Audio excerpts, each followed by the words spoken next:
Hello friends, good morning. നമ്മുടെ Kerala T V സീരിയലിലേക്ക് എല്ലാവർക്കും സ്വാഗതം. അച്ഛനും മോളും കൂടി വീട്ടിൽ വലിയ ആഘോഷം നടത്താൻ കേക്കൊക്കെ മേടിച്ചുകൊണ്ട് വന്ന് നിൽക്കുക. ആ സമയത്താണ് അങ്ങോട്ടേക്ക് നമ്മുടെ പൊന്നുകുട്ടി വരുന്നത്. ഇന്നിവിടെ ആരുടെയും ബർത്ത്ഡേ ആഘോഷമാണോ എന്നും ചോദിച്ചു. അപ്പോൾ ഇന്നിവിടെ ബർത്ത്ഡേ ആഘോഷമൊന്നുമല്ല, വിജയാഘോഷമാണെന്ന് ഇവള് പറഞ്ഞു. ഞങ്ങളൊരു കള്ളക്കേസിൽ നിന്ന് രക്ഷപ്പെട്ടതിൻ്റെ ആഘോഷമാണെന്ന് പറഞ്ഞ് ഒച്ചയ്ക്ക് വിളിച്ച് പറയുവാണ് അപർണ. ആർക്ക് വേണമെങ്കിലും ഇതിൽ പങ്കെടുക്കാം, വരുന്നവർക്ക് ആർക്ക് വേണമെങ്കിലും പങ്കെടുക്കാം, അതേ ആഘോഷം തുടങ്ങാറായി എന്നും പറഞ്ഞുകൊണ്ട് അവിടെ കിടന്ന് ഒച്ചത്തിൽ വിളിച്ചു പറയും ഈ അപർണ. അപ്പോഴത്തേക്ക് ഇത് കേട്ട അഭിക്കും അമലിനും ഒക്കെ ഭയങ്കര ദേഷ്യം വരുന്നുണ്ട്. അമലാണെങ്കിൽ അത് പ്രകടിപ്പിക്കുന്നുണ്ട്. ഇവിടെ ആരും ഇല്ലേ, ആരും വരുന്നില്ലേ എന്നും ചോദിച്ചു ഭയങ്കര ആളാകല്. എന്താ ആരും വരുന്നില്ലേ, ദേ ആഘോഷം തുടങ്ങാൻ പോവാണേ എന്നും പറഞ്ഞിരുന്നു ഒച്ച വയ്ക്കുന്നു. ഇത് എന്താ ഇത്, എല്ലാവരും മുകളിലുണ്ടല്ലോ, താഴേക്ക് ഇറങ്ങി വാന്നും പറഞ്ഞു അപർണ ഒച്ചയ്ക്ക് കിടന്ന് അലറിക്കൊണ്ടിരിക്കുന്നു. അപ്പോൾ ഇതൊക്കെ കണ്ട് നിസ്സഹായരായിട്ട് ജാനകിയും നിരഞ്ജനെയൊക്കെ ഇങ്ങനെ അവിടെ നിൽക്കാം. അമലെ അപർണയെ വിലക്കാനൊന്നും പോകരുത്, എല്ലാവർക്കും ഈ വീട്ടിലുള്ള സ്വാതന്ത്ര്യം അവൾക്കും ഉണ്ടെന്ന് അജയ് നമ്മുടെ അഭി പറയാം. ഞാൻ പറഞ്ഞത് അനുസരിക്കണമെന്നും പറഞ്ഞു. സ്വാതന്ത്ര്യം കാണിക്കണം, മറ്റുള്ളവരെ അപമാനിച്ചുകൊണ്ടാകരുതെന്നും അഭിയേട്ടൻ എന്ത് പറഞ്ഞാലും എനിക്കത് അംഗീകരിച്ചു കൊടുക്കാനൊന്നും ആവത്തില്ല എന്ന് അമൽ അന്നേരം അഭിയോട് പറഞ്ഞു. അപർണ ചെയ്യുന്നതിൻ്റെ ധാർമ്മിക ഉത്തരവാദിത്വം അവളുടെ ഭർത്താവ് എന്നുള്ളൊരു നിലയിൽ എനിക്കും ഉണ്ടെന്നും അമൽ പറഞ്ഞു കേട്ടോ. അവൾ എൻ്റെ ഭാര്യയായി ഈ വീട്ടിൽ ജീവിക്കുമ്പോൾ എൻ്റെ താല്പര്യങ്ങൾക്ക് അവൾ വില കൽപ്പിച്ചേ പറ്റുമെന്നും പറഞ്ഞു. അത് അടിച്ചമർത്തലൊന്നും അല്ല, ഇതിന് പോകരുതെന്ന് ഞാൻ പറഞ്ഞിട്ടും അവൾ അതിന് തന്നെ തുനിയുകയാണ്, എനിക്കതൊന്നും കണ്ടു നിൽക്കാനൊന്നും പറ്റത്തില്ല എന്നും അമൽ അബിയോട് പറഞ്ഞു. അപ്പോൾ ഇതെല്ലാം കേട്ടപ്പോൾ ദേ അമൽ പറയുന്നത് ശരിയായ കാര്യമല്ലേ അബിയേട്ടാ, അമൽ വിലക്കിയ അപർണ അതിന് പോകരുതെന്ന് നിരഞ്ജന പറഞ്ഞു. അവളുടെ വീട്ടിൽ കൊണ്ടുപോയി ആഘോഷിക്കല്ലേ ശരിക്കും വേണ്ടെന്ന് ചോദിക്കുമ്പോൾ നീ ചുമ്മാ വെറുതെ എരുതിയിൽ എണ്ണ ഒഴിക്കല്ലേ പറഞ്ഞേ നിരഞ്ജനെ, ഈ പ്രശ്നം എങ്ങനെ സോൾവ് ചെയ്യണമെന്നാണ് ഞാൻ ആലോചിക്കുന്നതെന്ന് പറയുമ്പം ഇതിനൊരു പരിഹാരവും അഭിയേട്ടൻ കാണണ്ട, ഇത് എന്ത് ചെയ്യണമെന്ന് എനിക്കറിയാം, ഇത് എൻ്റെ അഭിമാനത്തെ ബാധിക്കുന്ന പ്രശ്നമാണെന്നും രണ്ടിനെയും ചവിട്ടി പുറത്താക്കാൻ പോകും ഞാനെന്നും പറഞ്ഞ് അമൽ അവിടുന്ന് പോകുമ്പോഴത്തേക്കും അമലിനെ പിറകോട്ട് വലിച്ചു. ആവശ്യമില്ലാത്ത കാര്യങ്ങൾ നീ നോക്കരുതെന്നും പറഞ്ഞ് രണ്ട് കൈയും കൂട്ടിയടിച്ചാൽ മാത്രമേ ശബ്ദം ഉണ്ടാവുള്ളൂ, ആ കാര്യം നീ ആലോചിക്കണമെന്നും പറഞ്ഞ് അമലിനോട് താക്കീത് കൊടുക്കും കേട്ടോ. അപ്പോൾ അജയ് അമലൊന്ന് ചെന്ന് കാണുക. അജയ് പറഞ്ഞ ഒരു തരത്തിൽ വേണ്ടെന്ന് വെക്കാനുള്ള സാധ്യതയുണ്ടെന്ന് ജാനകി പറയുമ്പോൾ അതുകൊണ്ടൊന്നും ഒരു കാര്യമില്ല എന്ന് അമല് പറയുക. അഹങ്കാരം കൊണ്ട് തലയ്ക്ക് മത്തു പിടിച്ചു നിൽക്കുന്നവളാണ് അപർണയെന്നും അവളുടെ അച്ഛന് പോലും മോളെ പിന്തിരിപ്പിക്കാനാവില്ല എന്നും പറയുവാണ്. തമ്പിയുടെ അനുവാദത്തോടെ അല്ല അപർണ ഈ പരിപാടിയൊക്കെ നടത്തുന്നത് എനിക്കറിയാം, ജാനേടത്തിയുടെ അമ്മയുടെ മുന്നിൽ വന്ന് നിൽക്കാനുള്ള ധൈര്യമൊന്നും തമ്പിക്ക് ഉണ്ടാവില്ല എന്ന് പറഞ്ഞു. മോൾക്ക് വേണ്ടി അയാൾ തുള്ളുന്നത് അയാളുടെ നാശത്തിന് വേണ്ടിയാണെന്നും പറഞ്ഞുകൊണ്ട് ഇങ്ങനെ പറയുക കേട്ടോ. അങ്ങനെ അതും പറഞ്ഞ് ഇങ്ങനെ നിൽക്കുമ്പോൾ ശരിക്കും അമ്മയുടെ മുന്നിൽ അമ്മ തന്നെയല്ലേ ഇതിനകത്ത് VIP എന്ന് ജാനകി പറഞ്ഞു. ഏട്ടത്തി എന്തൊക്കെ ഈ പറയുന്നതെന്ന് നിരഞ്ജന നേരം ചോദിച്ചു. അതുപോലെ തന്നെ അബിയും പറഞ്ഞു. അപ്പോൾ നമ്മുടെ വീട്ടിലൊരു ആഘോഷം നടക്കുമ്പോൾ നമ്മളും അതിൽ പങ്കാളികളാകണ്ടേ എന്ന് അബി ഇങ്ങനെ ഇവരോട് പറയുക. അപ്പോൾ അത് കേട്ട് കഴിഞ്ഞപ്പോൾ ഇവർ അന്താളിപ്പോട് നോക്കി നിൽക്കുക. എന്താ ഈ പറയുന്നത്, നമ്മൾ അവിടെ ചെന്ന് നിൽക്കാൻ അബിന് എന്താ പറ്റിയെന്ന് ജാനകിയും ചോദിച്ചു. അപ്പോൾ അതെ, എന്തിൻ്റെ പേരിലാണെങ്കിലും ആഘോഷങ്ങളൊന്നും ആഘോഷിക്കാതെ വിട്ട് കളയരുതെന്നും അഭി പറയുവാണ്. നമ്മളും കൂടണമെന്ന് പറഞ്ഞു. ഇത് കേട്ടപ്പോൾ ഇവർക്കാകെ ഒരു ഒരു മരവിപ്പാ. ഈ ആഘോഷത്തിൽ പങ്കെടുക്കാനേ അർഹതയുള്ളത് നമ്മുടെ അമ്മയ്ക്ക് തന്നെയാണെന്ന് നീ പറഞ്ഞാൽ ശരിയാണെന്നും നമുക്ക് എല്ലാവർക്കും അതിൽ പങ്കെടുക്കണമെന്നും പറഞ്ഞു. പാർട്ടി നടക്കുമ്പോൾ തമ്പി എങ്ങനെ രക്ഷപ്പെട്ടു എന്ന് എല്ലാവരും കേൾക്കെ അമ്മ ഉറക്കെ വിളിച്ചു പറയണമെന്നും പറഞ്ഞു നമ്മുടെ അഭി തന്നെ പ്ലാൻ ഒരുക്കുക. അപ്പോൾ അത് കൊള്ളാം അഭിയേട്ടാന്ന് നിരഞ്ജന പറഞ്ഞു. ഉഗ്രൻ ഐഡിയ കേട്ടോ. ഞാൻ സമ്മതിച്ച് തന്നിരിക്കുന്നു അഭിയേട്ടനെ. അമ്മ എന്തെങ്കിലും പറഞ്ഞാൽ എനിക്കുണ്ട് 1-2 ഡയലോഗ് പറയാൻ, അത് ഞാൻ പറഞ്ഞിരിക്കുമെന്നും പറഞ്ഞു നമ്മുടെ നിരഞ്ജന പറയാം. അപ്പോൾ ഇന്ന് നടത്തുന്ന ഈ വിജയാഘോഷം നമ്മൾ തൂത്തുപാരുമെന്ന് നിരഞ്ജനയും പറയുന്നു. അങ്ങനെ അപർണയെ വിളിച്ചുകൊണ്ട് ഇവരിറങ്ങുവാണ്. എനിക്ക് അമലിനോട് പറയാനുള്ളത് അമൽ വാ തുറന്നു പോകരുതെന്ന് മാത്രമാണെന്ന് അഭി പറഞ്ഞു. അഭിയേട്ടനെയും ഏട്ടത്തിമാരെയോ പറ്റിയ അപർണ എന്തെങ്കിലും പറഞ്ഞാൽ ഞാൻ പ്രതികരിച്ചിരിക്കാൻ ഒരു മാറ്റവും ഇല്ല എന്ന് അമൽ നേരം പറഞ്ഞു. എടാ, മൗനത്തെക്കാളും പ്രഹരശേഷിയുള്ള നല്ല ആയുധം വേറെ ഇല്ലടാ എന്ന് പറയുവാണ് അഭി അന്നേരം അമലിനോടെ. അങ്ങനെ അതും പറഞ്ഞ് ഇവരങ്ങ് പ്ലാൻ ചെയ്യുന്നു. ഈ സമയത്ത് അജയ് അങ്ങോട്ടേക്ക് വന്നപ്പോൾ ഇവിടെ കേക്കും കാര്യങ്ങളൊക്കെ ഇരിക്കുന്നില്ല. എന്താ ഇവിടെ ഇപ്പോൾ ഇങ്ങനെ അപർണയുടെ ബർത്ത്ഡേ അല്ലാണെന്ന് ചോദിച്ചു. എൻ്റെ അല്ല, അച്ഛൻ്റെ 2ാം ജന്മത്തിൻ്റെ സെലിബ്രേഷൻ ഇതെന്ന് പറഞ്ഞു. 2ാം ജന്മോ എന്തീ പറയുന്നതെന്ന് അജയ് ചോദിച്ചു. അപ്പോൾ കേസിൻ്റെ കാര്യം അപർണ പറഞ്ഞു. അപ്പോൾ വേറെ ആരും വന്നില്ലേന്ന് ചോദിച്ചു. വരുന്നവരൊക്കെ വരട്ടെ എന്ന് പറഞ്ഞു ഈ അപർണ. അല്ല, സെലിബ്രേഷൻ്റെ കാര്യം അതൊക്കെ നിനക്ക് വഴിയെ മനസ്സിലാവൂടെ മക്കളെ എന്ന് തമ്പി പറയാം. അപ്പോഴത്തേക്കും എല്ലാവരും വന്ന് ചുറ്റിനും നിൽക്കുക കേട്ടോ. അപ്പോൾ എല്ലാവരും വന്ന് ചുറ്റിനും ഇങ്ങനെ നിൽക്കുന്നു. അപർണയ്ക്ക് ഭയങ്കര സന്തോഷം, ഭയങ്കര ചിരിയൊക്കെ ചിരിച്ചിങ്ങനെ നിൽക്കുക. എന്നാൽ പിന്നെ നമുക്ക് തുടങ്ങാം ലടി മോളെ എന്ന് തമ്പി പറഞ്ഞ് തീർന്നില്ല. അങ്ങോട്ടേക്ക് നമ്മുടെ രാധാമണി അമ്മ വന്നു. രാധാമണി അമ്മ വന്നപ്പോഴത്തേക്കും തമ്പിയുടെ കിളി പോയി. അല്ല, ഇത് എന്തിനുള്ള സെലിബ്രേഷൻ ഒന്നും പറഞ്ഞില്ലല്ലോ എന്ന് അജയ്. അന്നേരം പറയാമെന്ന് അപർണ പറഞ്ഞു. എൻ്റെ അച്ഛൻ ഈ വീട്ടിലെ മരുമകളെ അനാഥയെന്ന് വിളിച്ചു പോയി. അനാഥയെ അനാഥ എന്നല്ലാണ്ട് വേറെന്ത് വിളിക്കാനാണെന്ന് അപർണ ചോദിക്കുക. ഇതെല്ലാം കേട്ട് നമ്മുടെ രാധാമണിയമ്മ അവിടെ നിൽക്കുക കേട്ടോ.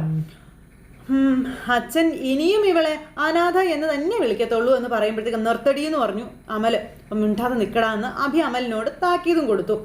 അത് ഇവൾക്ക് ഒരു വലിയ അപമാനമാണ് എന്നും പറഞ്ഞുകൊണ്ട് ഇങ്ങനെ പറയുക കേട്ടോ അപർണ.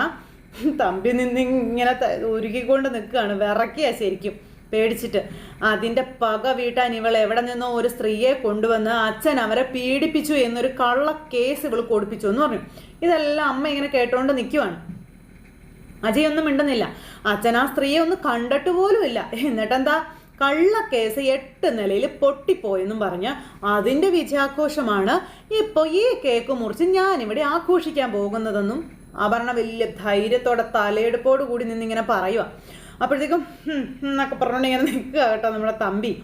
ദേ അവരാണ് കഥാനായിക എന്ന് പറഞ്ഞ് വന്ന് നിൽക്കുന്ന രാധാമണിയെ ചൂണ്ടിക്കാണിച്ചു. ശരിക്കും ഇന്നത്തെ ഞങ്ങളുടെ താരം രാധാമണി വാരസ്യാർ തന്നെയാണെന്ന് ഈ അപർണ പറയുക.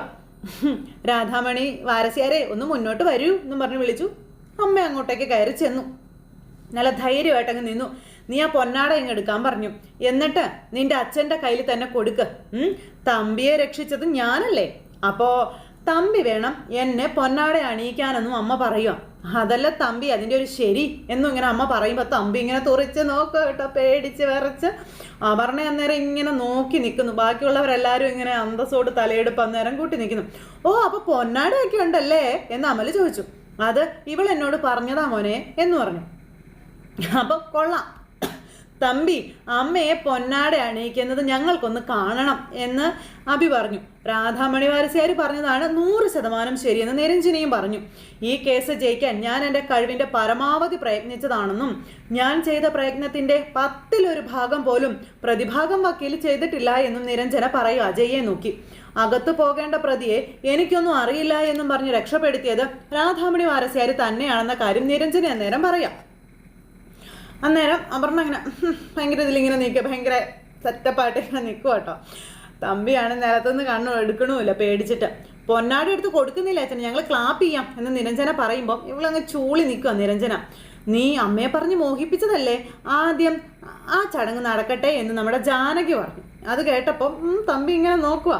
മരിച്ചു കിടക്കുമ്പോൾ കിട്ടുന്ന കോടിമുണ്ടിനേക്കാളും വിലയുണ്ട് പൊന്നാടയ്ക്ക്, നിനക്കറിയാവോ എന്ന് ജാനകി അതേ ഡയലോഗ് തിരിച്ച് അവളോട് പറഞ്ഞു. അമ്മ പൊന്നാട സ്വീകരിച്ചാൽ മാത്രം പോരാ, എന്തിന് തമ്പിയെ രക്ഷിച്ചു എന്നുകൂടി പറയണം എന്ന കാര്യവും അമല് പറഞ്ഞു. ഇത് കേട്ടപ്പോൾ തമ്പി തീർന്നു എന്നുള്ള രീതിയിൽ ഇവിടെ നിൽക്കുക. അപ്പോൾ അപർണ ഇങ്ങനെ അച്ഛനെയും നോക്കുന്നുണ്ട്, ഇവരെല്ലാവരെയും നോക്കുന്നുണ്ട്. അപ്പോൾ തമ്പി എന്താ കരുതുന്നത്, മോളുടെ വാക്കും കേട്ട് ഞങ്ങളുടെ നെഞ്ചത്ത് അങ്ങ് ബോംബ് പൊട്ടിച്ചിട്ട് പോകാവുന്നോ, അതാണോ തമ്പി വിചാരിച്ചതെന്ന് അഭി ചോദിക്കുക. താൻ എന്തൊരു മണ്ടനാടോ ഇതേ അളകാപുരിയാ, സൂര്യനാരായണന്റെ വീട്, മനസ്സിലായോ എന്ന് അഭി തമ്പിയോട് ചോദിച്ചു. വലിയ ആള് കളിച്ചെന്ന് അപർണ ചൂളി നിൽക്കുക. ചുമരിൽ ചില്ലിട്ട് വെച്ചിരിക്കുകയാണെങ്കിലും ആ മനുഷ്യൻ ഇവിടെ തന്നെ ഉണ്ടെന്ന കാര്യവും അഭി ഇങ്ങനെ തമ്പിയോട് പറയൂ കേട്ടോ. താൻ ആ ശവമഞ്ചവും പേറി ഇങ്ങോട്ട് വരുമെന്ന് 100 വട്ടം ഒന്ന് ചിന്തിക്കണമായിരുന്നു എന്ന് പറഞ്ഞു. പോരുന്നത് അളകാപുരിയിലേക്കാണ് എന്നുള്ളത്. തമ്പി അന്നേരം ഇങ്ങനെ നിൽക്കുക. ഇപ്പോൾ ഉത്തരം മുട്ടി നിന്നിട്ടേ വിറച്ചിട്ടൊന്നും കാര്യമില്ല എന്ന് പറയുമ്പോൾ എന്താ പൊന്നാട വാങ്ങാൻ മറന്നോന്ന് ചോദിച്ചു. അപ്പോൾ നാണമുണ്ടോ സ്ത്രീയെ നിങ്ങൾക്ക്, എൻ്റെ അച്ഛനെ നിങ്ങൾ രക്ഷിച്ചു പോലും എന്തിന്? ജഡ്ജിയുടെ മുന്നിൽ ചെന്നപ്പോൾ മുട്ട് കറച്ചിട്ട് ജാനകിയുടെ അമ്മ ചമയാനാ പുതിയ നീക്കം. എവിടെ നിന്നുണ്ടായി നിങ്ങൾക്ക് ഇങ്ങനെയൊരു മോള്? ഇനി അച്ഛനെ രക്ഷിച്ചത് ഇങ്ങനെയൊരു ലക്ഷ്യം വെച്ചിട്ടാണോ? അച്ഛൻ്റെ കയ്യിൽ നിന്ന് പുടവ വാങ്ങാൻ വന്നിരിക്കുന്നു എന്ന് പറഞ്ഞപ്പോഴേക്കും എടി നീ എന്താടി പറഞ്ഞെന്ന് ചോദിച്ചു ജാനകി. ഒന്നുകൂടെ പറയാവടി നിനക്ക്. അപ്പം നിനക്ക് ഇനി ഒരു അച്ഛനെ കൂടി വേണമെങ്കിലേ മറ്റാരുടെയെങ്കിലും പേര് ഇവരെ കൊണ്ട് പറയിക്കടി. എത്ര പേരുടെ കൈമാറിഞ്ഞിട്ടാണ് ഇവർ വന്നെന്ന് ചോദിക്കടി എന്ന് പറഞ്ഞ് തീർന്നില്ല. കൊടുത്ത് അവളുടെ ചെവിക്കല്ല് തീർത്ത് നമ്മുടെ ജാനകി ഒരെണ്ണം. അടിയം മേടിച്ച് ഇവളിങ്ങനെ നിൽക്കുക കേട്ടോ. എന്തായാലും കിട്ടേണ്ടത് അവർണക്കിട്ട് കിട്ടി. തമ്പി കമാന്നൊരു അക്ഷരം മിണ്ടിയും ഇല്ല, ഒന്നും മിണ്ടാതെ ഇങ്ങനെ നിൽക്കുക. അച്ഛൻ്റെ മുന്നിലിട്ട് അടിച്ച് തകർത്തത് അപർണയെ ജാനകി. എന്താടി നീ പറഞ്ഞത്, ഒന്നുകൂടി പറയടി എന്ന് പറഞ്ഞു. അപ്പം നീ എൻ്റെ മുഖത്തടിച്ചതിന് എണ്ണി നിന്നെ കൊണ്ട് കണക്ക് ഞാൻ പറയിപ്പിക്കോടി എന്ന് അപർണ ജാനകിയോട് പറയാം. അപ്പം നിന്റെ തന്തയുടെ മരണാനന്തര ചടങ്ങ് നടത്തേണ്ടത് അളകാപുരിയിലല്ല, എടുത്തോണ്ട് പോടി നിന്റെ വീട്ടിലേക്ക് എന്ന് അമല് പറഞ്ഞു. അവിടെ കൊണ്ടുപോയി ഇയാൾക്ക് വായ്ക്കരയെ വെച്ച് കൊടുക്കാൻ പറഞ്ഞാൽ കേക്ക് എടുത്ത ഒരൊറ്റ ഏറായിരുന്നു നമ്മുടെ അമല്. തമ്പി ഇതൊക്കെ കണ്ട് നിസ്സഹായനായിട്ട് ഇങ്ങനെ നിൽക്കും. ഒരക്ഷരം പോലും തമ്പി മിണ്ടുന്നില്ല. മിണ്ടാട്ടം മുട്ടിപ്പോയി തമ്പിക്ക്. മകളെ അവിടെ എല്ലാവരും കൂടെ അടിച്ച് പരത്തുനിന്ന് നോക്കി നിൽക്കുക തമ്പി. ഇനി എന്ത് കാണാനാടോ ശവം പോലെ ഇവിടെ നിൽക്കുന്നത്, ഇറങ്ങിപ്പോടോ എൻ്റെ വീട്ടിൽ നിന്നും പറഞ്ഞുകൊണ്ട് ജാനകി തമ്പിയെ അവിടെ നിന്ന് അടിച്ചിറക്കുവാണ്. അങ്ങനെ രാധാമണിയെ തുറച്ച് നോക്കിയിട്ട് തമ്പി അവിടെ നിന്ന് അങ്ങ് ഇറങ്ങിപ്പോയി. തമ്പി ഒന്നും മിണ്ടാതെ ഇറങ്ങിപ്പോയപ്പോൾ വലിയ ആള് കളിച്ചുകൊണ്ട് ജാനകിയുടെ നേർക്ക് വന്നു അച്ഛനെ ഇറക്കി വിട്ടതിന് അപർണമോള്. അന്നേരം ശബ്ദിച്ചാൽ നിന്റെ മറിച്ച കരണം കൂടി ഞാൻ അടിച്ച് പൊളിക്കുമെന്ന് ജാനകി അപർണയുടെ മുഖത്ത് നോക്കി പറയാം. നീ ഇതുവരെ കണ്ട ജാനകി അല്ലടി ഞാൻ, ഇതെൻ്റെ 2ാം ജന്മമാണെന്നും ജാനകി ഇവളോട് പറഞ്ഞു. നിലയ്ക്ക് നിൽക്കാൻ പറ്റുമെങ്കിൽ മാത്രം നീ ഇവിടെ നിന്നാൽ മതിയെന്ന് പറയുമ്പോൾ എന്തിനാണെന്ന് അമല് ചോദിച്ചു. സഹിക്കുന്നതിനും ക്ഷമിക്കുന്നതിൻ്റെയും അപ്പുറം കഴിഞ്ഞെന്നും ദേ നിന്നെ ഇനി വീട്ടിൽ വേണ്ട എന്ന് അമല് അപർണയോട് പറയുക.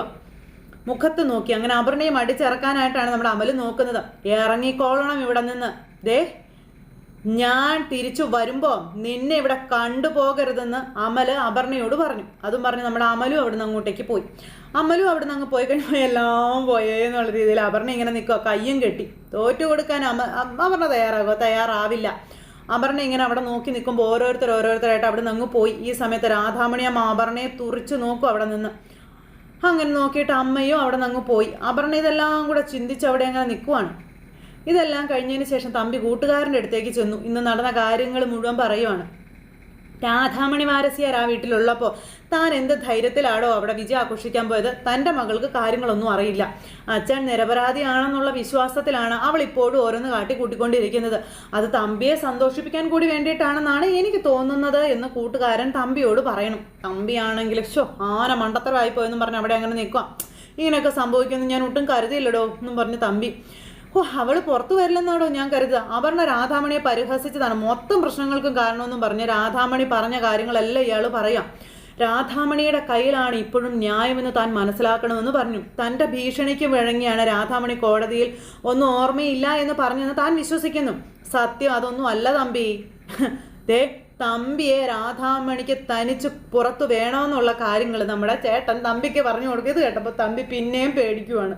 തമ്പിക്ക് പിന്നെയും ടെൻഷനായി. ഇഞ്ചിഞ്ചായിട്ട് തന്നെ കൊല്ലുക എന്നുള്ളത് അവൾ ഉദ്ദേശിക്കുന്നത്. വല്ലാത്തൊരു പ്രതികാരമാണ് കേട്ടോ അവൾ ചെയ്തുകൊണ്ടിരിക്കുന്നത് പറയുമ്പം ഇവിടെ പറഞ്ഞു താൻ ഇനിയും അവളെ അങ്ങനെ അങ്ങ് വളർത്തല്ലേടോ എന്ന് തമ്പി പറയുമ്പോൾ തമ്പി മനസ്സിൽ കരുതി അമ്മയും മോളും അല്ല രാധാമണിയും ജാനകിയും. തന്നെ ഒരു പിടി ഭസ്മമാക്കി കാറ്റിൽ പറത്താനുള്ള കരുത്ത് ഇന്നവർക്കുണ്ടെന്നുള്ള കാര്യം പറയാ കൂട്ടുകാരൻ.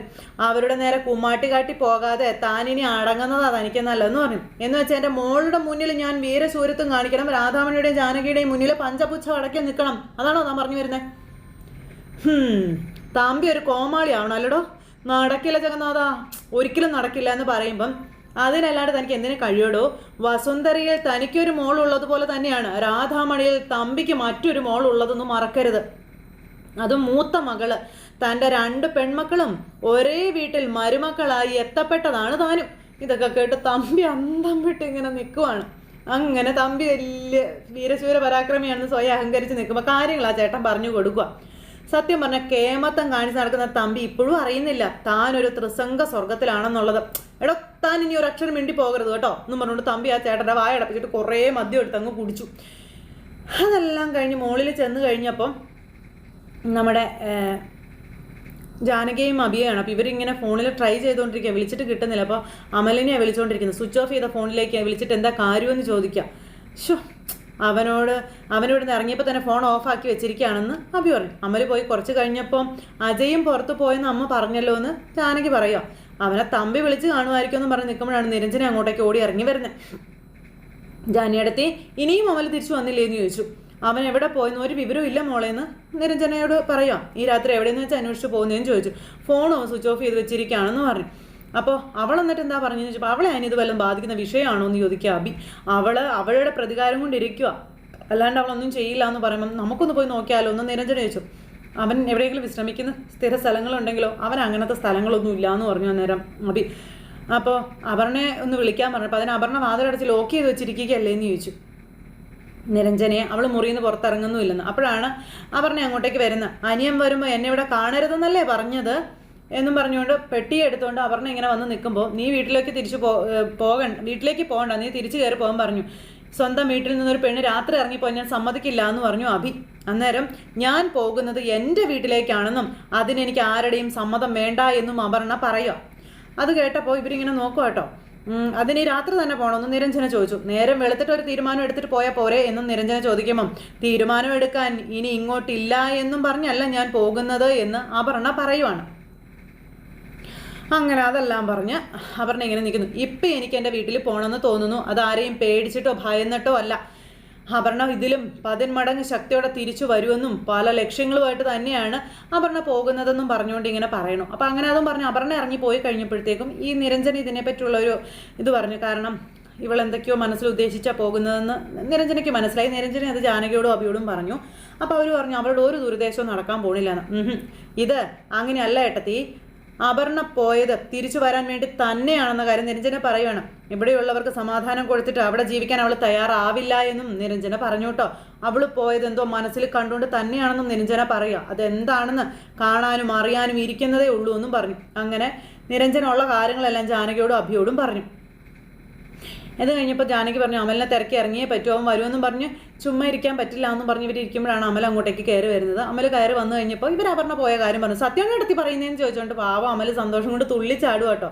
അപ്പോൾ അങ്ങനെ ഒരു സിറ്റുവേഷനും കാര്യങ്ങളൊക്കെ കാണിച്ചുകൊണ്ടാണ് ഇന്നത്തെ നമ്മുടെ കഥ ഇവിടെ അവസാനിച്ചിട്ടുള്ളത്. അപ്പോൾ എല്ലാവരും കാത്തിരുന്ന് കാണണം കേട്ടോ. എല്ലാവർക്കും നല്ലൊരു ദിവസം ആശംസിക്കുകയാണ്. വീണ്ടും കാണുന്നത് വരെ എല്ലാവർക്കും ടാറ്റാ.